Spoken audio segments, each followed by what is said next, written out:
ماشاء اللہ لا حول ولا قوۃ الا باللہ العلی العظیم اعوذ باللہ من الشیطان الرجیم بسم اللہ الرحمن الرحیم الحمد للہ وکفا والصلاۃ والسلام علی عبادہ الذین اصطفیٰ اما بعد فرب اشرح لی صدری ویسر لی امری واحلل عقدۃ من لسانی یفقہوا قولی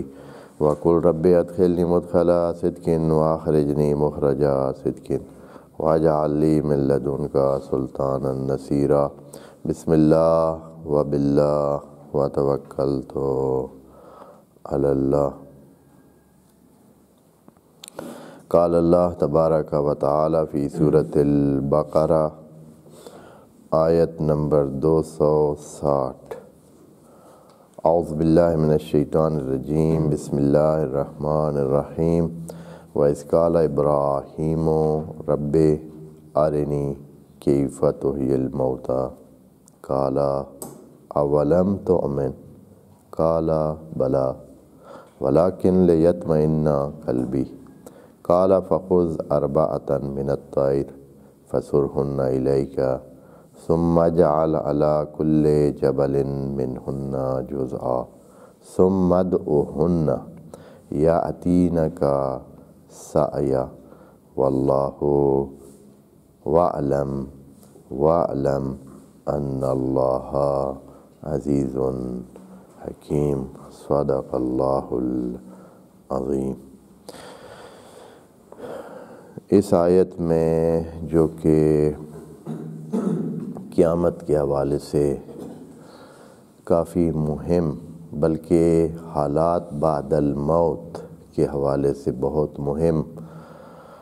مضمون پر مشتمل ہے۔ وعلیکم السلام۔ اس حوالے سے ایک نشست پہلے ہو چکی ہے اور اس میں عرض کیا ہے کہ جناب ابراہیم اپنے اس ملکوتی رؤیا کے مطابق اور اپنی معرفت ملکوت کے درجے کے مطابق خدا کریم سے درخواست کر رہے ہیں کہ اے اللہ مجھے عملاً وہ دکھا کہ تو کیسے مردوں کو زندہ کرتا ہے، یعنی میں بھی اس چیز کو اپنی آنکھوں سے دیکھ لوں، بلکہ حتیٰ مجھے تو یوں لگتا ہے جیسے وہ کہہ رہے ہیں کہ مجھے بھی وہ کرا کے دکھا، آرینی حسن مجھے دکھا، صرف آنکھوں سے نہیں کہ بھئی آنکھوں سے میں دیکھوں، بلکہ ظاہراً یہ کہ میں بھی اس طرح کی صورتحال کو پاؤں کہ کیسے یہ ہوتا ہے، یہ کیسے ہوگا، صرف دیکھنے کی بات نہیں ہے، چونکہ خدا کریم نے جو درخواست کا جواب دیا وہ کر کے نہیں دکھایا۔ خدا کریم نے جناب ابراہیم کے سامنے کوئی منظر پیش نہیں کیا کہ یہ دیکھ اس طرح میں کروں گا، بلکہ نہیں، یہ کہا کہ تو کر۔ جناب ابراہیم کو وہ موقف دے دیا، یعنی اپنے والا موقف جناب ابراہیم کو دے دیا، اور اس سے جناب ابراہیم کی بلندی درجہ کا اور مقام کی آپ پوزیشن دیکھ لیں کہ خدا کریم نے وہ کام جو وہ کرے گا وہ کام جناب ابراہیم سے کرایا ہے۔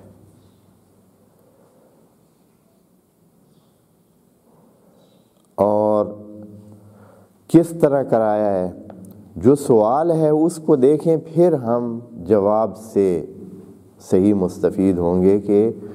جواب بھی اتنا ہی ہے جتنا کہ جناب ابراہیم نے درخواست کی ہے کہ اے اللہ ان بکھرے ہوئے انسانوں کو، ان مختلف زمانوں میں مرے ہوئے انسانوں کو تو کیسے بلائے گا، تو کیسے زندہ کرے گا، ان کی بعث کیسے ہوگی۔ تو اللہ تعالیٰ نے وہ کہا کہ تو خود اس موقف پہ آ جا، تمہیں خود سمجھ آ جائے گی کہ کیسے ہوگا۔ ذرا یہ دھیان والا ہے، بالکل عوامی اور عامیانہ جو طریقہ کار ہے وہ تو یہی ہے کہ جو ساری تفسیروں میں، بہت ساری تفسیروں میں یہ لکھا ہوا ہے کہ حضرت کو کہا گیا کہ آپ 4 پرندے پکڑیں، پھر ان کو ذبح کریں، پھر ان کو جو ہے پیسیں، ان کو چورا کریں اور چورا کر کے ان کو مکس کریں، مکس کرنے کے بعد یعنی لوگوں کے ذہنوں میں جو چیز مہم لگ رہی ہے وہ یہ ہے کہ یہ اللہ ان کو جدا کیسے کرے گا، یعنی اس چیز کو انہوں نے بہت اہمیت دی ہے کہ وہ جب مکس ہو جائیں گے کہ اللہ ان کو جدا کیسے کرے گا۔ اور اس اپنے موقف کی وجہ سے انہوں نے ساری چیز قرآن کی آیت میں جو ہے وہ اپنی طرف سے شامل کر دی ہے، جبکہ قرآن میں اس کا اشارہ بھی نہیں۔ سوال بھی یہی کچھ ہے، کیف تحیی الموتیٰ، یہ تو نہیں کہا جناب ابراہیم نے کہ آپ ایسے کیا کریں گے کہ یہ جو سارے مکس ہو رہے ہیں، ایک چیز جو مرتی ہے وہ زمین میں مکس ہو جاتی ہے، زمین سے پھر گندم بن جاتی ہے، گندم سے پھر بندے کھاتے ہیں اور بندے پھر وہ جو ہے آگے اگلی نسل میں چلے جاتے ہیں، پھر وہ مر جاتے ہیں، پھر ان سے آگے چلی جاتی ہے۔ یعنی ایک چیز جو ہے وہ مسلسل اس طرح ہو رہی ہے کہ وہ یعنی ان کے ذرات کو اکٹھا کرنے کی بات تو ہو ہی نہیں رہی۔ یہ تو نہیں کہا کہ کیف تجمع اجساد الموتى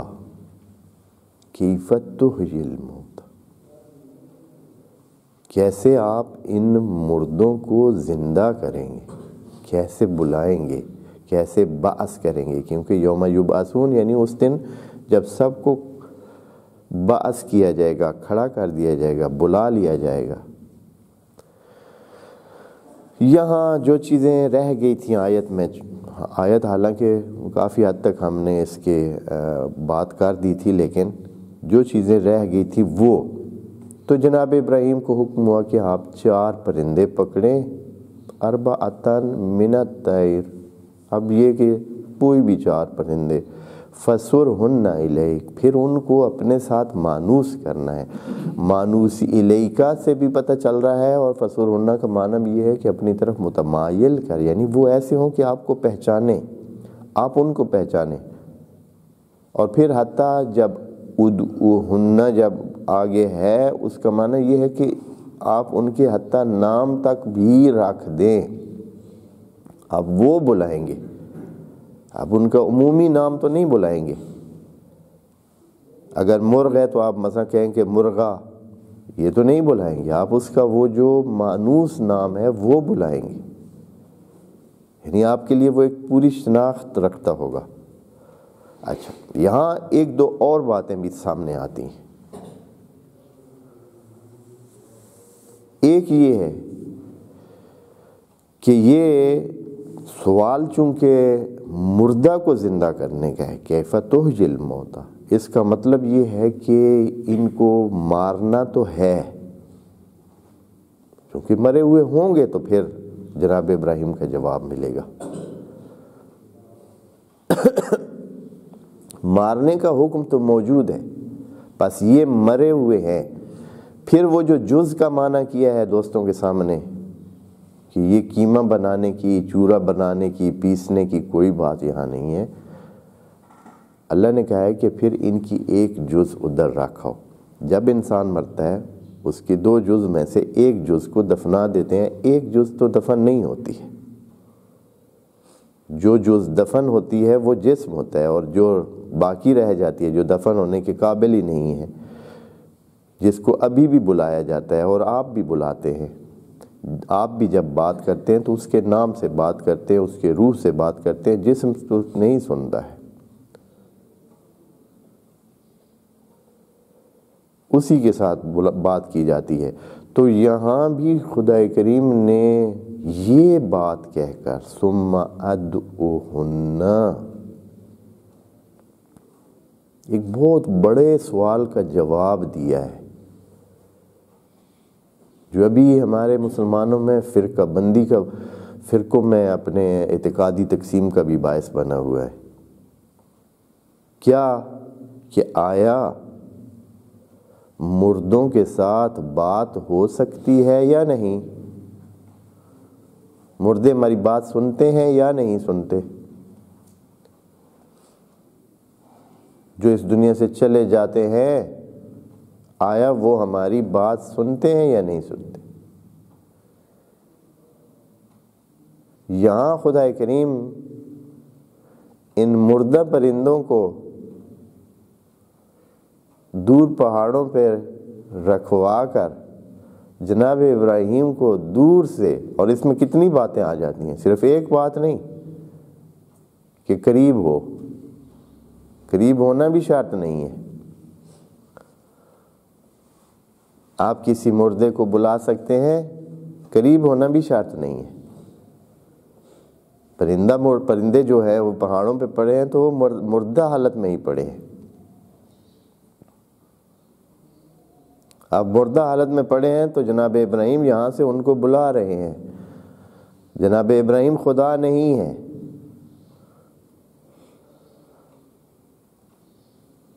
انسان ہے۔ ان مردہ پرندوں کو جو کہ کوئی بڑی حیثیت بھی نہیں رکھتے ہیں، اربعۃ من الطیر، 4 عام پرندے آپ پکڑ لیں،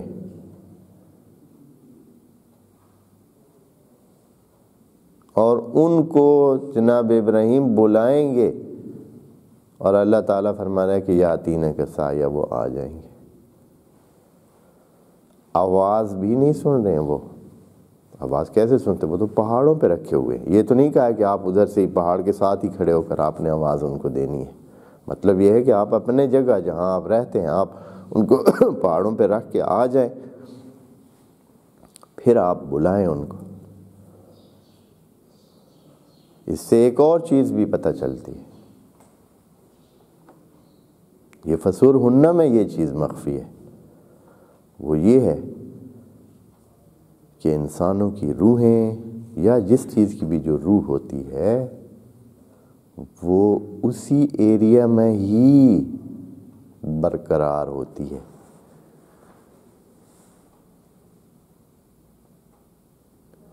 جس میں وہ اللہ کی طرف سے پیدا کی گئی ہوتی ہے، یا وہاں وہ رہائش رکھتی ہے،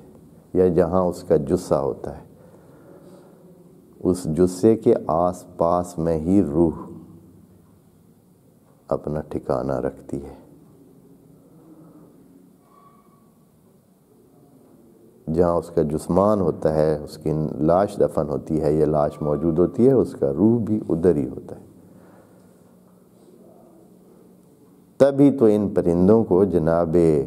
ابراہیم نے یہاں کھڑے ہو کر بلایا۔ تو آپ کو کل بھی عرض کیا تھا کہ جو یہ جز کہا گیا ہے یہ جسم ہے، یعنی ان پرندوں کے جسم آپ وہاں جا کر رکھ دیں، مرے ہوئے وہاں پڑے ہیں، مرے ہوئے پڑے ہیں، لیکن ان کے چونکہ مرے ہیں اور ان کا روح علیحدہ ہو گیا ہے، اب جو جناب ابراہیم ان کو بلائیں گے تو ان کے روح کو بلائیں گے، ان کے روح کو خطاب کریں گے جو کہ اسی ایریا میں موجود ہے۔ وَإِلَّا جناب ابراہیم کی آواز پرندوں تک، مردہ پرندوں تک کیسے جاتی ہے؟ کس طرح ممکن ہے کہ جناب ابراہیم کی آواز پہاڑوں پہ موجود ان پرندہ، چاہے وہ پیسی ہوئی صورت میں ہوں، چاہے وہ پورے جسمانی، جیسے ہم نے اس کا وہ کیا ہے کہ یہ مراد ہے، وہ ہو، چاہے پیس کے اور قیمہ بنا کے اور وہ صورت ہو جو ایسے کہ اکثر نے کہا ہے، کوئی بھی صورت ہو، وہ وہاں مردہ اور صورت میں پڑے ہیں، ان تک ان کی آواز پہلی بات ہے پہنچ ہی نہیں رہی ہے۔ بلانے کی بات ہے، ادعوہن، یہ نہیں کہ فتنادی، ندا دو، نہیں کہا، ادعوہن، ان کو باقاعدہ مخاطب کر کے بلائیں۔ ادعو ادھر ہوتا ہے جہاں آپ کا مخاطب آپ کی آواز سنتا ہے یا آپ کی بات کو سنتا ہے۔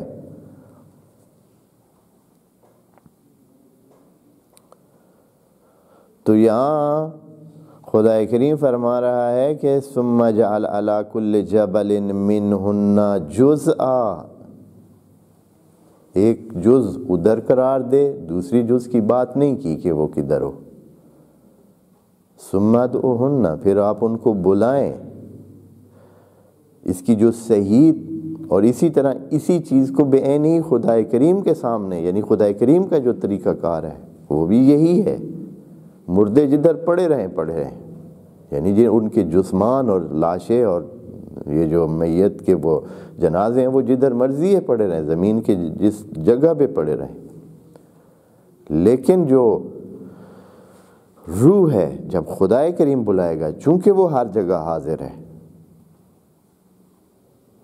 جدھر بھی روح ہوگی چاہے وہ اپنے علاقے میں ہی ہو، اپنے ایریا میں ہی موجود ہو، تو اس کو آواز پہنچے گی اور وہ کیا کرے گی؟ لبیک کہتے ہوئے سارے روح جو ہے وہ اپنے جسمان کے ساتھ، یعنی جسم اسی روح کو پھر لے لے گا اور خدا کریم کی طرف جدھر اس نے بلایا ہے سب آ جائیں گے۔ یہ جو کہا ہے علی کل جبل، ایک لفظ بولا ہے علی کل جبل، نہیں بولا ہے کہ 4 پہاڑوں پر۔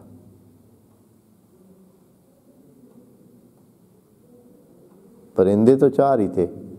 لیکن کہا علی کل جبل، اس کا مطلب ہے کہ جو اویلیبل پہاڑ ہیں جہاں آپ رکھ سکتے ہیں، 4 ہی تھے تو 4 ہی جگہ رکھ سکتے تھے۔ اس سے زیادہ تفصیل خدا کریم نے نہیں بتائی کہ یہ آیا واقعاً اسی طرح کتنے پہاڑ تھے، علی کل جبل کہا ہے کہ ہر پہاڑ پر، لیکن چونکہ جز کہا ہے تو 4 جز سے 4 جز ہی بن سکتے تھے، تو 4 ہی پہاڑوں پہ رکھ سکتے تھے۔ انہوں نے پھر یہ کیا ہے کہ بعض مفسرین نے اس میں یہ استفادہ کیا ہے اس سے کہ ہر پہاڑ کہنے کا مطلب یہ ہے کہ آپ چاروں طرف بھائی جدھر بھی پہاڑ ہیں ادھر آپ رکھ دیں، تاکہ جیسے کہ مردے ہر طرف موجود ہیں اور خدا کریم ان کو بلائے گا اور وہ آئیں گے، تو یہ اس لیے کہا ہے کہ علی کل جبل، نہیں تو 1 میں اور 4 میں کوئی فرق تو نہیں ہے، ایک پہاڑ پہ بھی رکھا جائے تو، لیکن اس لیے علی کل جبل کہا ہے کہ بھائی ایک ادھر پہاڑ ہوگا، ادھر ہوگا، ہر طرف پہاڑ ہوں گے تو دور کے پہاڑ پر بھی ہو سکتا ہے کہ، یعنی خدا کریم نے کوئی تقسیم بندی فکس نہیں کی ہے کہ بھئی فلاں فلاں پہاڑ پہ، جس پہاڑ پہ آپ کا دل چاہتا ہے۔ اور یہ بات اس لیے کہ یہ کہ دور ہو جائے گا، ایک فاصلہ ہو جائے گا، تو پھر یہ بلائیں گے سمد اوہن تو یاتینا کا سعیا، تو وہ جو ہے آپ کی طرف پس اس سے ایک وہ مسئلہ حل ہو گیا کہ مردوں کو چاہے وہ پرندے بھی ہیں تو بھی جن کی روح ہے، جن کے 2 حصے ہو سکتے ہیں، ایک روح اور ایک جسم، اس قسم کی چیز کو مرنے کے بعد بھی بلایا جا سکتا ہے، بات کی جا سکتی ہے اور وہ سنتے ہیں۔ خدا کریم نے کوئی خصوصی طور پر ان پرندوں میں یہ کیفیت نہیں ایجاد کی ہے۔ جناب ابراہیم عام مردوں کے بارے میں سوال کر رہے ہیں کہ عام تمام مردوں کو آپ کیسے زندہ کرتے ہیں؟ ایک مردہ اپنی تمام تر کیفیت کے ساتھ مردہ ہے، اے اللہ تو اس کو کیسے بلائے گا، کس طرح؟ تو یہی چیز ادھر انسانوں میں بھی اسی طرح ہے کہ انسانوں کی ایک جز دفن ہو جاتی ہے، ایک جز دفن نہیں ہوتی۔ یہ بار بار میں اس لیے اس مسئلے کو تکرار کر رہا ہوں کہ اس چیز کو سمجھیں، یہ بہت بنیادی بات ہے۔ یعنی ہم جو اپنے دنیا اور آخرت کی سوچ بناتے ہیں، اللہ اور ہم اپنے جو رابطے کی کیفیت سمجھنے کی کوشش کرتے ہیں، آخرت کے ساتھ اس دنیا کو کیفیت سمجھنے کی کوشش کرتے ہیں، ہمارے مرنے اور جینے کے حالات کو سمجھنے کی کوشش کرتے ہیں اور کوشش کرتے ہیں کہ سمجھیں کہ ہم مرنے کے بعد ہمارے ساتھ کیا ہوگا، ہماری کیا کیفیت ہوگی، یا جو مر گئے ہیں ان کی کیا کیفیت ہے، وہ کیا کر رہے ہیں، کدھر ہیں۔ یہ آیت اس حوالے سے بہت کچھ درس رکھتی ہے کہ یہ کیفیت ہوتی ہے کہ وہ موجود ہوتے ہیں، ان کا ایک جز موجود ہوتا ہے کہیں زمین میں یا جدھر بھی ہو، لیکن اس کا دوسرا جز نہیں موجود ہوتا ہے ادھر، بلکہ وہ اس سے باہر ہوتا ہے۔ اس دوسرے جز کو آپ خطاب کر سکتے ہیں، اس کے ساتھ بات کر سکتے ہیں اور اس کو بلا سکتے ہیں۔ ثم اجعل على كل جبل منهن جزءا ثم ادعوهن يأتينك سعيا۔ اچھا، اب یہاں جو ہے ایک اور مسئلہ بھی آتا ہے کہ یہ جو پرندے ہیں آ جائیں گے، اس سے پتہ چلتا ہے کہ اگر خدا کریم کسی کو یہ دے دے اجازت یا اذن دے دے، یا اس کو کسی کام کی وہ مقام دے دے کہ وہ کام کر سکے، تو وہ کام بھی کر سکتا ہے، جیسے کہ ان پرندوں نے کیا ہے۔ یہ پرندے چل کر جناب ابراہیم کی خدمت میں حاضر ہوئے، یعنی اس کے بعد مرنے کے بعد پہلا چیز جو انہوں نے ان کو حاصل ہوئی وہ یہ ہے کہ وہ جی کھڑے ہوئے، زندہ ہو گئے۔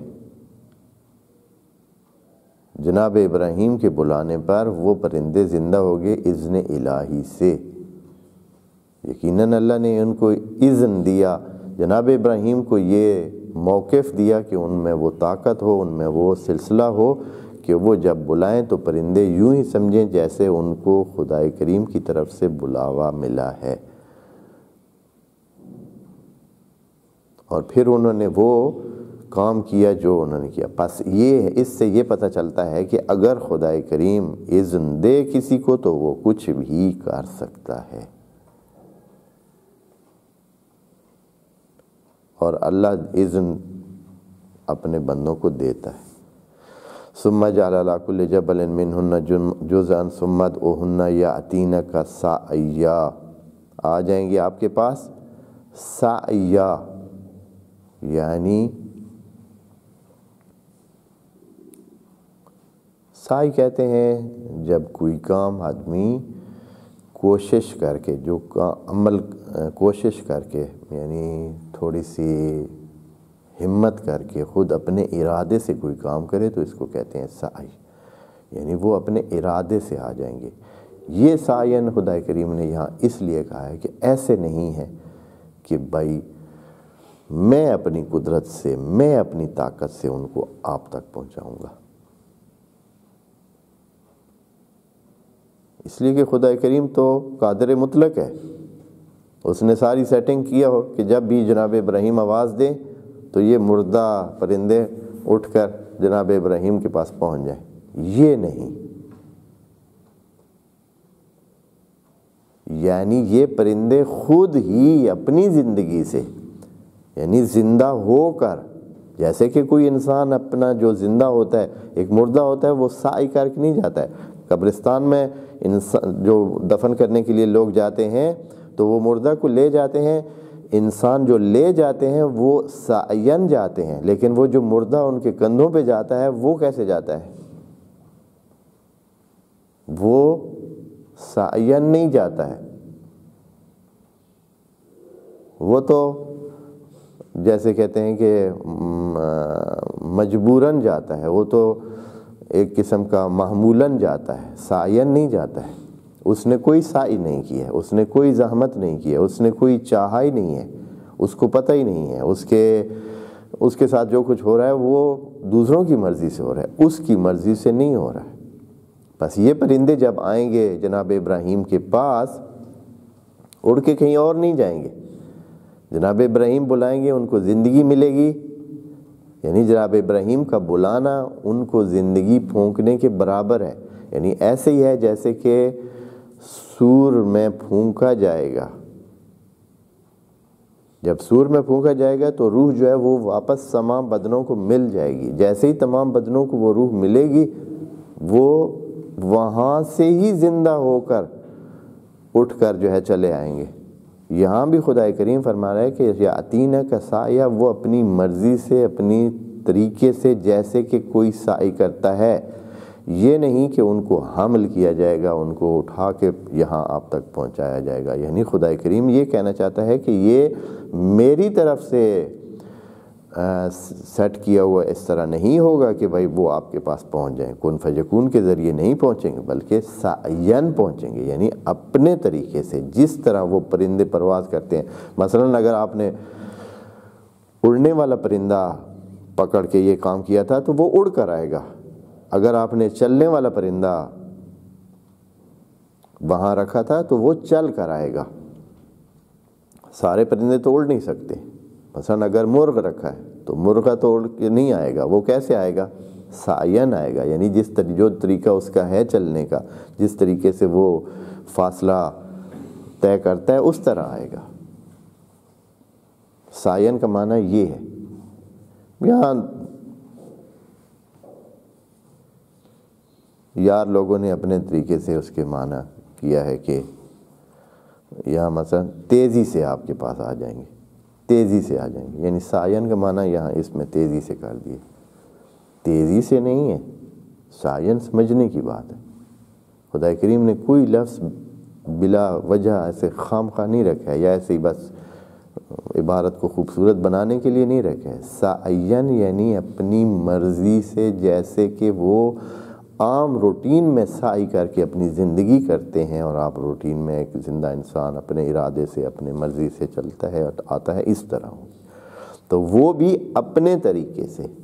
جو پرندے آپ نے پکڑے ہیں ان کا جو بھی طریقہ کار ہے آنے کا، وہ اسی طریقے سے سعی کر کے اپنی مرضی سے آپ کے پاس پہنچیں گے۔ اس لیے ہو سکتا ہے ایک پرندہ جناب ابراہیم کے پاس 2-4 منٹ میں پہنچ جائے، اور ہو سکتا ہے کہ دوسرا پرندہ کیا ہو، اگلے دن صبح پہنچے۔ جس نے پیدل چل کے پہاڑ سے اتر کے آنا ہے، طریقے سے آنا ہے، تو وہ یقیناً فوراً تو نہیں پہنچے گا۔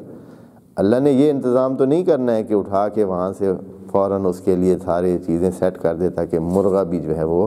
اسی وقت پہنچ جائے جس ٹائم کبوتر پہنچے۔ یہ ان کی زندگی اور ان کی دوبارہ زندہ ہونے کی اور زندگی ملنے کی علامت۔ اور جناب ابراہیم کو یہ اس لیے ہوگا کہ انہوں نے اپنے ہاتھ سے ان کو موت دی تھی۔ جب انہوں نے اپنے ہاتھ سے موت دی تھی تو ان کو یقین تھا کہ یہ مرے ہوئے ہی تھے۔ پھر جب واپس آئے ہیں، اور جناب ابراہیم کو اس لیے بھی یہ یقین ہونا کہ انہوں نے یہ ان کے اپنے جانے پہچانے ہوئے وہ تھے، اور پھر وہ اسی طرح اتنے ہی تمام اعمال اسی طرح انجام دیتے تھے جیسے پہلے زندگی میں وہ کرتے تھے، یعنی وہی تھے۔ یہ جو فسور ہونا کی بات کی تھی تو یہ وجہ بھی اس کی یہی تھی کہ آپ کو یہ یقین ہو جائے کہ یہ وہی ہیں جو آپ نے ہی وہاں ڈالے ہیں۔ یہ نہ ہو کہ آپ سمجھیں کہ اللہ نے نئے کوئی اور پرندے خلق کر کے میری طرف بھیجے، نہیں، وہی جو پہلے جو ان کے عادات و خصلات تھیں وہی تھیں۔ جب آپ ان کو پہلے مثلا دانہ ڈالتے تھے تو وہ کیا کرتے تھے، جب ان کو آپ بلاتے تھے تو وہ کیا کرتے تھے، جب آپ ان کا نام لیتے تھے تو کیا، یا جس آواز سے آپ ان کو بلاتے تھے تو اب بھی جب آپ ان کو اس آواز سے بلاتے ہیں تو وہ اسی طرح ریئیکشن کرتے ہیں، اسی طرح رد عمل دیتے ہیں۔ بہت ہی ابھی بھی اس میں بہت سارے ایسے نکات اور بھی ہوں گے جو ہم نے ذکر نہیں کیے، یعنی ہمارے ذہن میں ممکن ہے ابھی نہ آئے، لیکن یہ جو ساری داستان اس کو بار بار دیکھنے سے، اس کو بار بار پڑھنے سے اور بھی بہت ساری کئی چیزیں ہوں گی جو انسان کو ہمارے سوال ہیں کہ یہ جو آدمی مر جاتا ہے اس کی کیفیت کیا ہوتی ہے، وہ کیا کر سکتا ہے، کیا نہیں کر سکتا ہے، کتنا سنتا ہے، آ سکتا ہے یا نہیں آ سکتا ہے، ہمارے پاس آتا ہے یا نہیں آتا۔ بہت کم ہوگا کہ آپ دیکھیں گے کہ جو بندہ کسی ایک ایریا میں ہے وہ دوسرے ایریا میں اس کا کوئی عمل دخل ہوتا ہوگا۔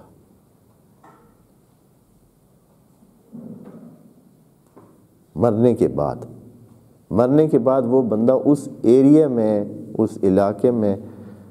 ہو سکتا ہے کئی دفعہ لوگوں کے ساتھ ملاپ بھی کرے، ملے، خوابوں میں آئے، یہ کرے وہ کرے،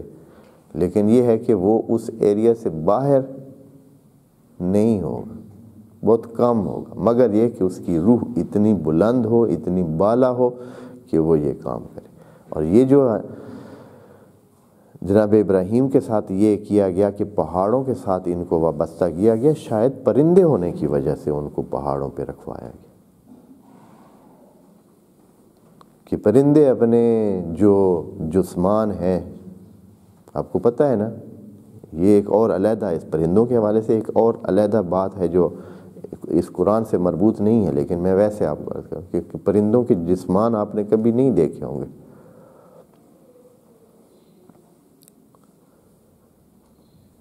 یہ جو قبرستان انسانوں کے بھرے ہوئے ہیں، تو پرندے جب مرتے ہیں وہ کدھر جاتے ہیں؟ مرے ہوئے پرندے کتنے آپ نے مثلاً دیکھے ہیں؟ حالانکہ پرندے تو تعداد میں بہت زیادہ ہیں، لیکن مرے ہوئے پرندے آپ کو کبھی آس پاس میں نظر نہیں آتے۔ اگر لاکھوں انسان رہتے ہیں تو لاکھوں کروڑوں پرندے بھی موجود ہیں، پھر ان کی لاشیں کدھر ہیں؟ وہ بھی تو روزانہ کوئی نہ کوئی تو مرتے ہی ہوں گے۔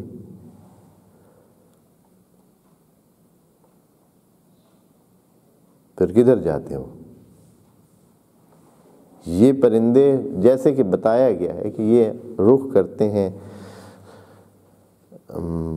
یعنی دور کہیں پہاڑوں کی طرف ہی، یا اس طرح کہ کہیں چلے جاتے ہیں، خود مرنے سے پہلے ہی وہ اپنا رخ ادھر کر لیتے ہیں اور وہاں ہی جا کر کہیں جو ہے یہ مر جاتے ہیں۔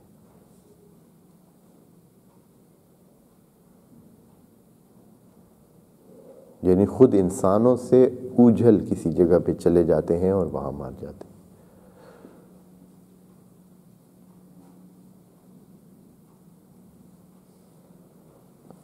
تو خدا کریم نے اس طرح جو ہے نا علی جبل کہا کہ وہ جبل پر ان کے جو ہے نا لاشیں آپ رکھیں اور پھر بلائیں۔ انسانوں کے دفن ہونے کی جگہ زمین ہے، لیکن پرندوں کے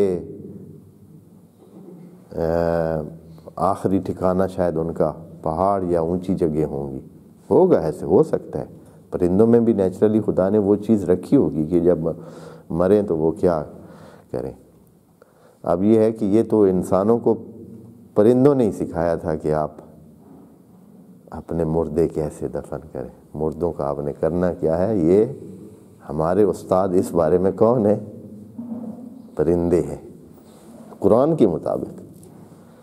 تو یہ خود داستان میں کتنی چیزیں موجود ہیں۔ وَاعْلَمْ أَنَّ اللَّهَ عَزِيزٌ حَكِيمٌ۔ آخر میں جناب ابراہیم کے ساتھ بات ہو رہی ہے تو خدا کریم ان کو یہ فرماتا ہے کہ وَاعْلَمْ، آپ جان لیں،